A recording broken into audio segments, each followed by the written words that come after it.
Welcome back to the latest episode of The Super's Kid, from Harlem to homicide to Hollywood.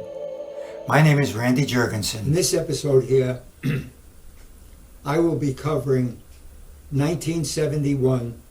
I guess we're entering into a different decade here because I've covered the 50s and the 60s as best I could. But as I continue on into the 70s, how the 60s affected my career as a police officer into the 70s.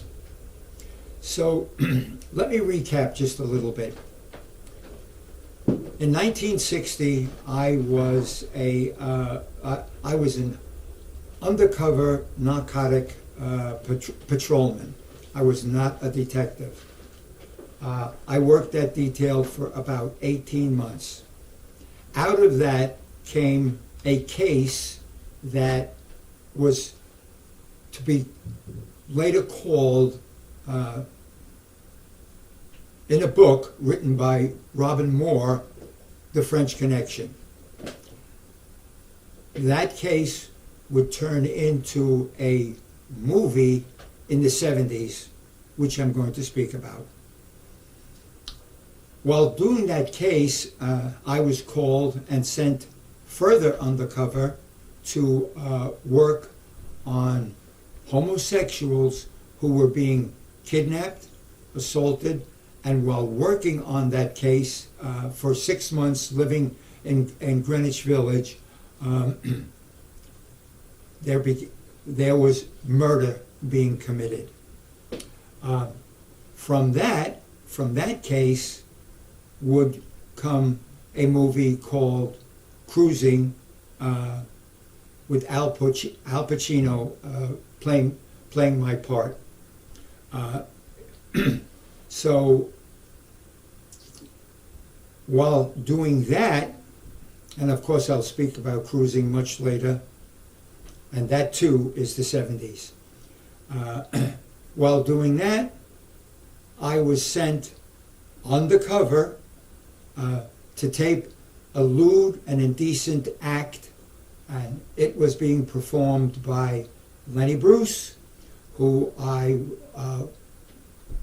among many officers, arrested Lenny Bruce, and of course that would turn into a stage play being performed by Cliff Gorman on the stage, whom I met, and later into a movie by Dustin Hoffman playing Lenny Bruce. So that was the early part of the 60s. And of course, the whole backdrop to that, which was probably in the forefront, was the Vietnam War. And exactly what was happening, I know in the nation, but I'm speaking about New York City, of which I was a detective. By the mid-60s, it was beginning to look like that it was very, very bad to be, even living in the 60s with the demonstrations. 1966, I received from, I'm going to say the Department of Army, the Secretary of Defense, a letter that was asking me to come back into the service. Long story short, I agreed, and this was all sent to the police commissioner in the city of New York. I agreed, and I went back and I did about 18 months. During this time, I was just taught, and I wonder to this day who was teaching those classes. I strongly suspected it was either the FBI were teaching these courses. What were the courses about? The courses were about demolition, which I was a demolition or a qualified demolition expert. The difference now was that I was a Green Beret. back in the 50s in Korea, I was jumping out of airplanes. I was a United States paratrooper. I received the rank of sergeant, and I received some medals. Now I was being taught to rappel from a helicopter, and a lot of what was being taught to us was about the city of New York. I'm not going to go into too much more about that. This was the 60s. So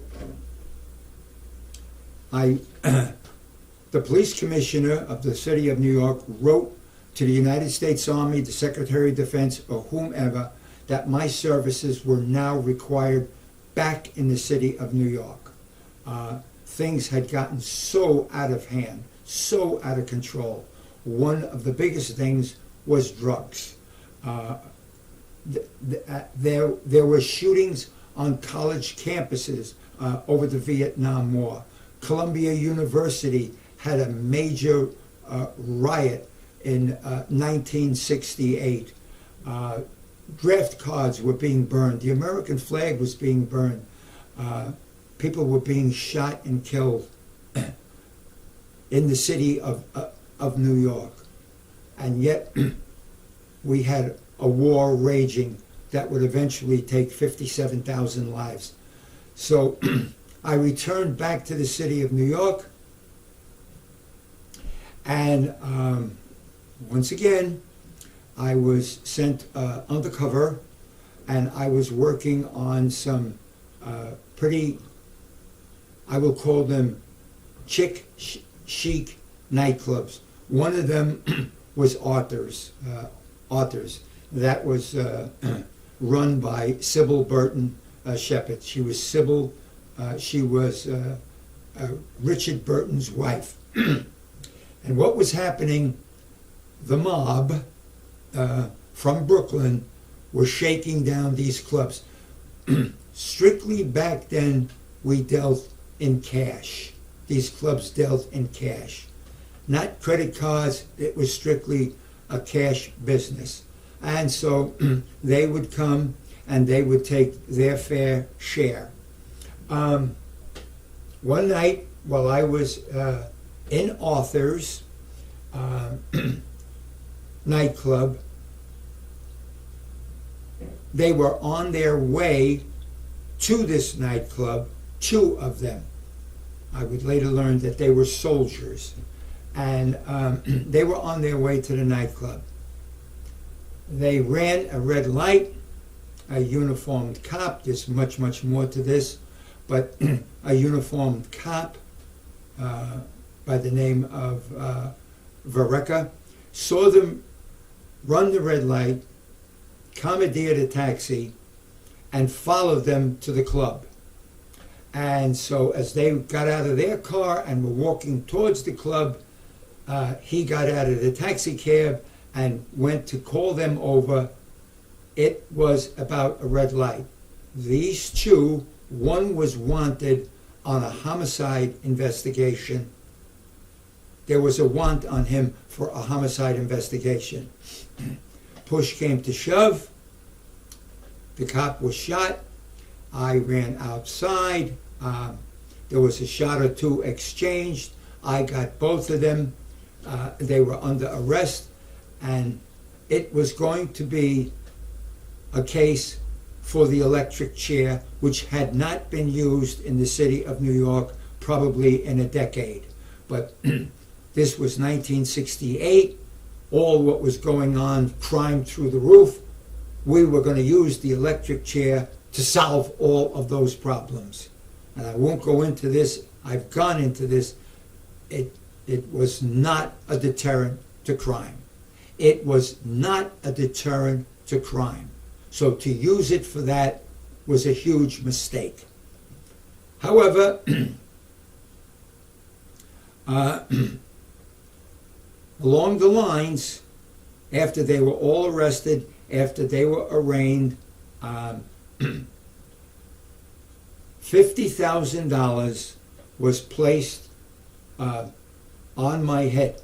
Now, that gets a little confusing because the $50,000, the way the recording was for me, and obviously not to testify or to testify wrong, or else. And it was strongly the or else. So that was $50,000 that was actually put on me for a hit. That happened in 1968. We wouldn't go to trial on that until 1971, which we're going to speak about.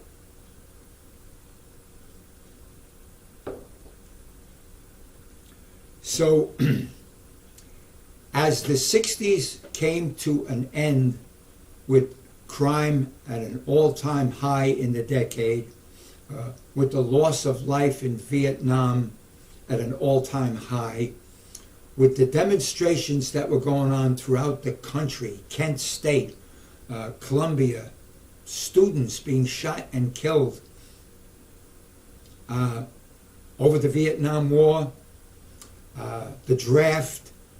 I mean, the 60s, I could talk for 20 minutes about the 60s, and I can talk about it, how it affected me and the 32 or 33,000 other cops that were working in the city of New York trying to hold it under control. Law and order was out the window. In fact, we had a candidate to become running for the presidency of the United States, and he was basically running on a campaign of law and order. That's what his campaign, amongst the other things that would do. So, 1969 ended the same way that 1959 ended for me. In 1959, my music died. The day that Buddy Holly and the Big Bopper and Richie Valens were killed, that's the day my music ended, in 1959. 1969, I and a couple of others jumped on a motorcycle, and I went to Woodstock. I spent 2 days and a night, and one of the things that I'll remember about Woodstock, besides just breathing the air and getting high, was that Richie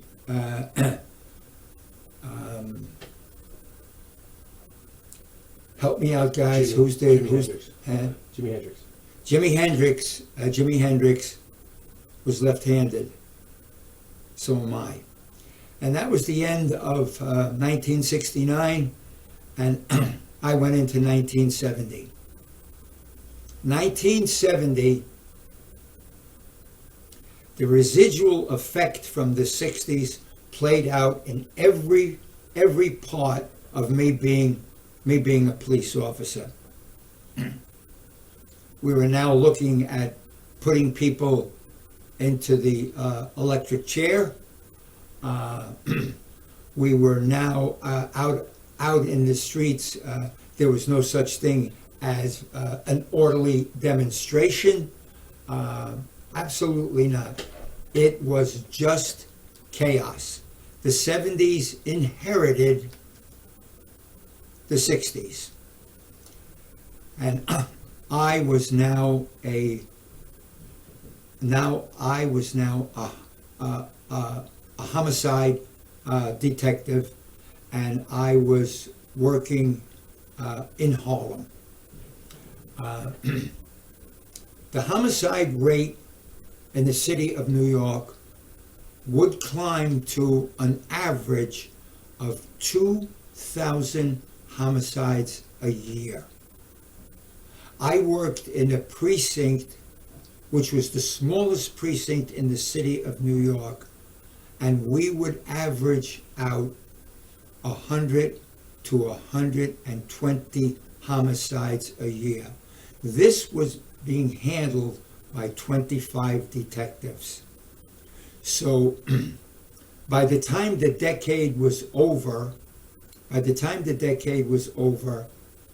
I would handle over 300 homicides personally, but not by myself. I had a partner, I had a team, but personally, I handled 300 homicides. Did my partner handle 300 homicides? No. It was the same 300 homicides. I hope that's not too confusing. So I truly made my living amongst the dead. That's how I got paid every 2 weeks. My paycheck was made. I was making my living amongst the dead. However, this is about Harlem, to where I was born, 1 block south of 125th Street on Amsterdam Avenue, born at home. It's about homicide, which I'm about to explain to you regarding the 70s. And last but not least, Hollywood. In 1970, Robin Moore's book was now being turned into a movie. I received a call one day to meet people who were making the movie. And they were Billy Friedkin, who would win the Academy Award for making The French Connection, Phil D'Antoni, who would win the Academy Award for making The French Connection. However, he had one other picture under his belt before doing The French Connection, and that picture was called Bullet. And that was Steve McQueen. And to that point, that chase was number 1. By the time The French Connection came out, that number 1 position would turn into number 2 because of The French Connection chase. So I now go to work on making the movie of The French Connection. I can't tell you how many hours that I spent working on The French Connection, working with Gene Hackman, Roy Scheider, turning them into narcotic detectives, including Billy Friedkin. There's one thing that I have to mention, and I haven't mentioned it in my prior episodes. Whenever I had the opportunity, especially after a bad tour to where I had to, make arrests, a bad tour to where I and my partner were almost shot, a bad tour into where I had to use my gun,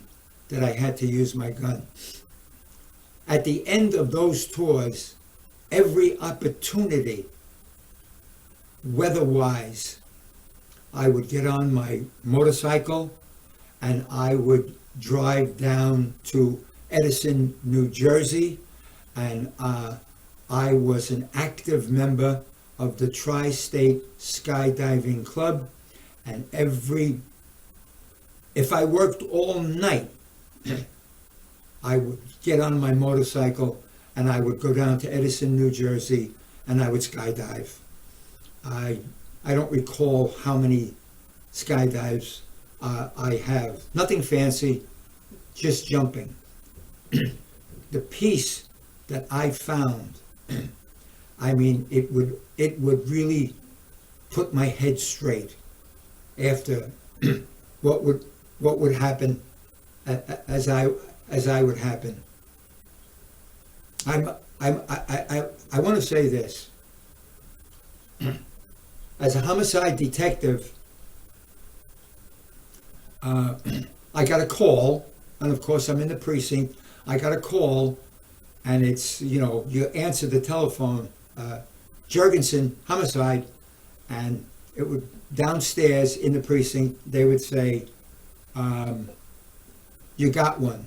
And it's on, they'd give me the address of where it is. I got one means I got a homicide. The person is dead. The cops are there, and I have a homicide.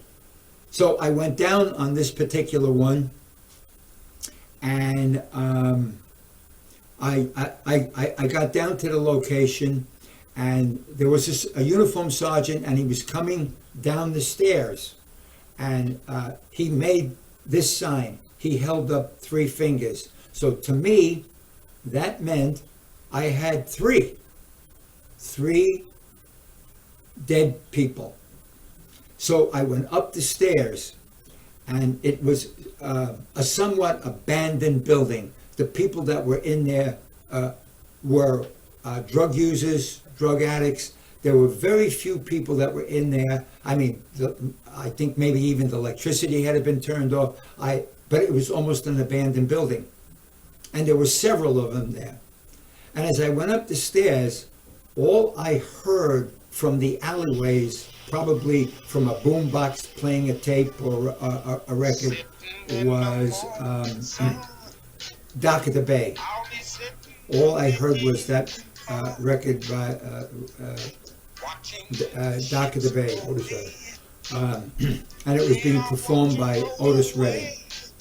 So as I got into the apartment, and it was like maybe on, I'll call it a spool.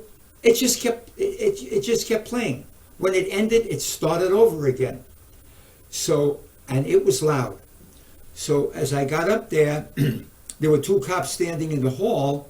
And look, these are seasoned cops. They've seen everything, done everything, and you smoking naturally, and one shaking their head. So as I entered into the hallway, I saw the first body, and as I went down in the hallway, I saw that he had caught it in the back of his neck, and he had false teeth, and they were driven out, and they were embedded in the wall as I walked down. I mean, there was not much left to his head. As I got to the end of the hall, I turned to my left, and to my left was a living room, and in the living room I saw her, and she was laying down there, and more than a quarter of her shoulder was gone. It was gone, and there was blood splatter all over. And Dock at the Bay is still playing, and as I went in past her, there was another room in there, and it had French doors that had small panels of glass, and there was curtains in there. They were blown out. And as I pushed that door open, there was a crib. And sitting in that crib, with her eyes open,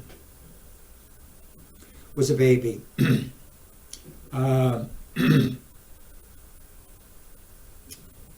And I almost couldn't move. I couldn't move. I had difficulty breathing. And this was not my first homicide. This was not my first, nor would it be my last. And I went over to the window, and Dock at the Bay was playing. To this day, and that's maybe 60 years ago, I hear Otis Redding and Dock at the Bay, and I'm right back there. I'm right back there looking out that window. My partner came in, and he said, we got this. And I always said at the scene of every homicide, when I walked in and I looked at it, I would say out loud, I didn't do this. I've gone into this story because when the night was over and everything was said and done, I got on my motorcycle and I went skydiving, and everything was all right with the world. So I'm now working on I'm finished working on the French Connection, day and night. whenever I was off, took vacation and everything to work on the French Connection. And of course, it would be a career change for me because I did a piece of acting and I would join Screen Actors Guild and I would wind up acting, sometimes co-starring in the smaller movies after joining Screen Actors Guild. And that basically was a new career for me. A career that I never thought of, a career that I never had. Absolutely not. One of the stories that I would like to tell about that quite quickly is that when you testify in a homicide trial, it's before a jury, you need all 12. You need all 12. The defense needs 1 or 2. You need all 12. And woe be it if you make a mistake. You cannot make a mistake in testifying in a homicide trial, especially when the people that are on, the perpetrators, as they call them, are looking at the electric chair because they've killed a cop. So you cannot make a mistake when you are testifying there. And you need 12 people. Well, if that isn't acting, I don't know what the hell is. I don't know what the hell is. Acting in the movies, when I made a mistake, the people would come forward, I'm exaggerating, the people would come forward, power to my nose, and say, you're going to be all right. The director will say, Randy, you'll get it this time. And down deep inside, this belongs in this conversation, down deep inside, the pay was a hell of a lot better than the pay that I was getting in the police department. So this was a new career for me. So as the French Connection wound down, I found myself working on The Godfather. And this is 2021. The French Connection will be 50 years old this year. Next year, in 2022, The Godfather is going to be 52. What did I have to do with The Godfather? Everything. Security. Walking with Marlon Brando. Talking with him in his camper. Becoming good friends with Jimmy Kahn. Whole lot of stories there. Did some bouncing with Jimmy Kahn into the various nightclubs and stuff like that. Al Pacino. I met Al Pacino. It was great. What did I do in The Godfather? I did everything. I did it. I had fun. I definitely had fun. I first went on there as security. Security for who? Marlon Brando, Al Pacino, Jimmy Kahn, the whole thing. I would actually wind up having dinner with Marlon Brando and his wife. I would do some nightclub bouncing with Jimmy Kahn. Al Pacino really sort of kept to himself, very professional, very respectful. Yep. I met Al Pacino and know him to today. In fact, Al Pacino, on down the line from what I'm speaking here, when I get into the 70s, Al Pacino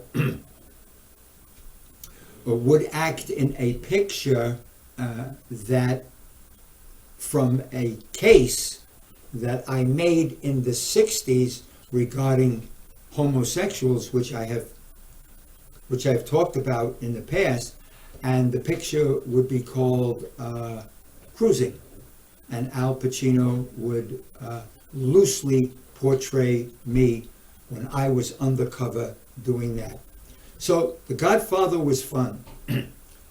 It really was, in spite of the homicides that were happening, in spite of what was going on in the United States regarding the Vietnam War.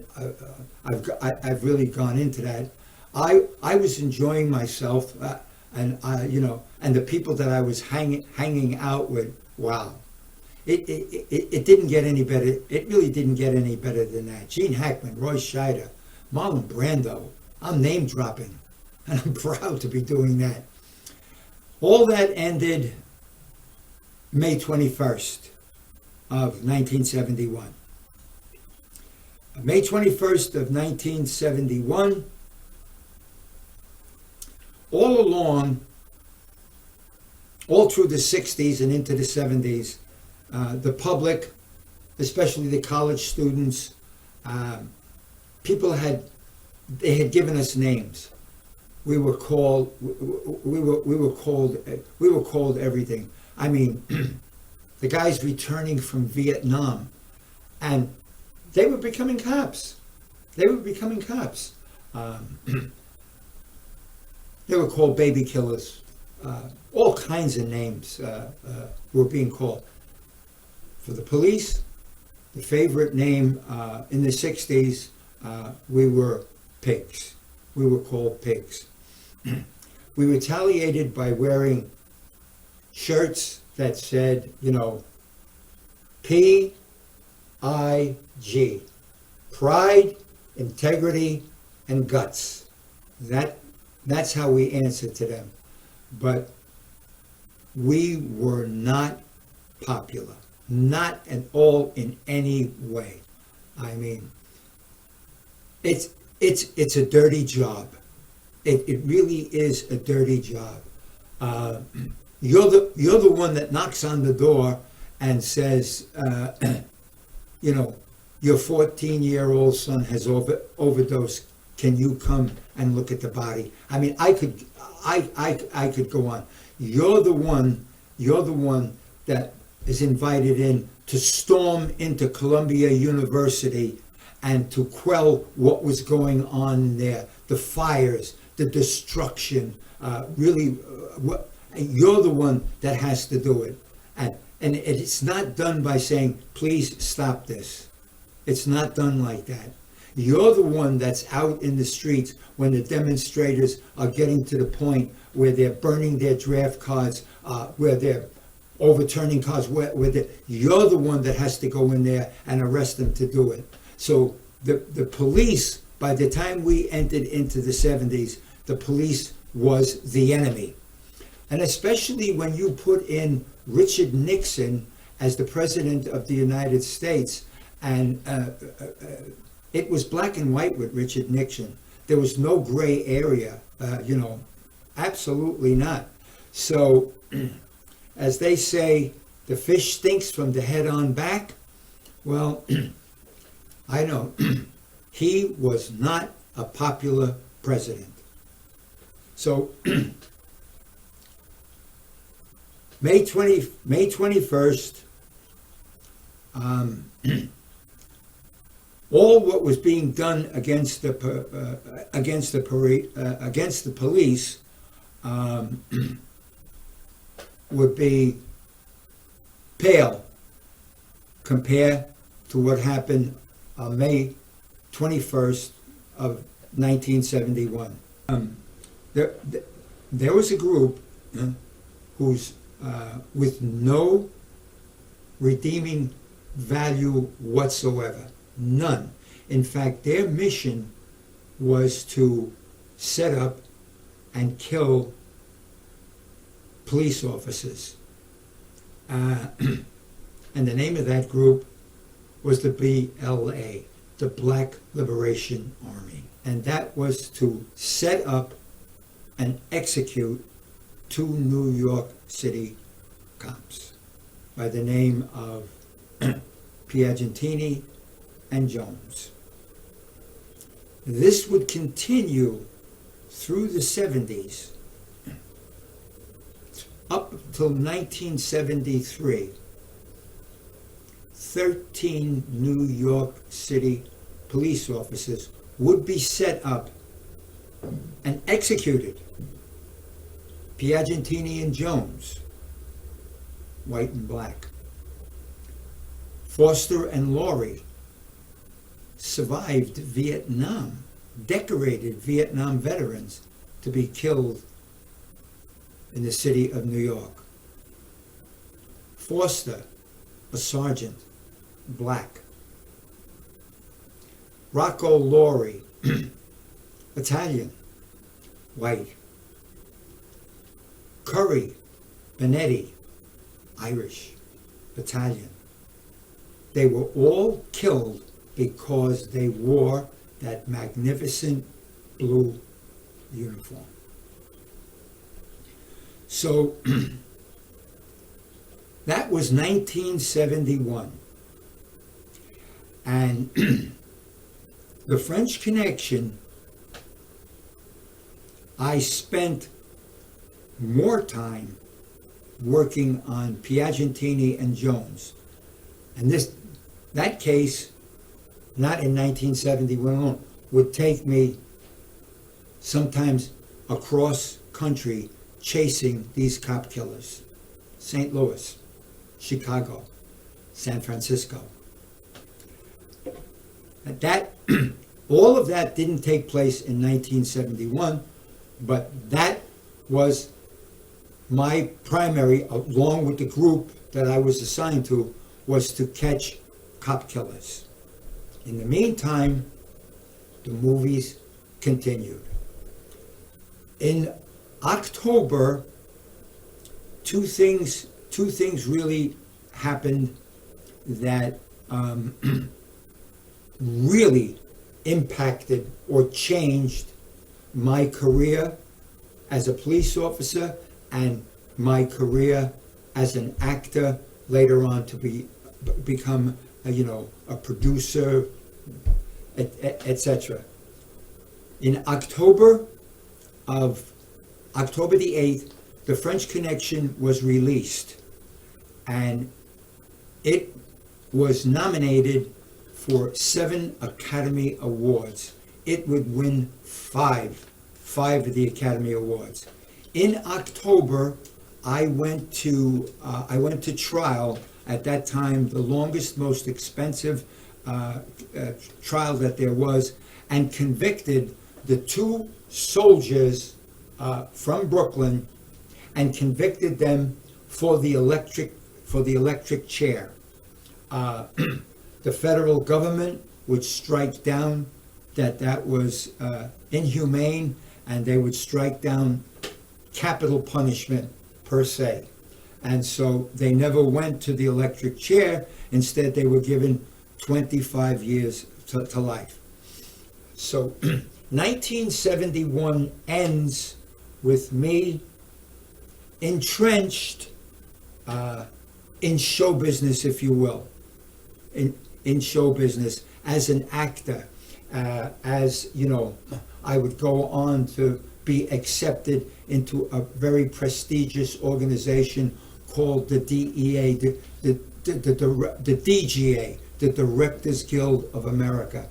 And I would also begin to make grade as a detective, going from 3rd grade to 2nd grade to 1st grade. And I would inherit a case in 1972 that would really, truly change how I worked as a detective working on catching cop killers. I will discuss more of this in the next episode. So let me say, please tune in for a continuation of From Harlem to Homicide to Hollywood. Stay safe. God bless.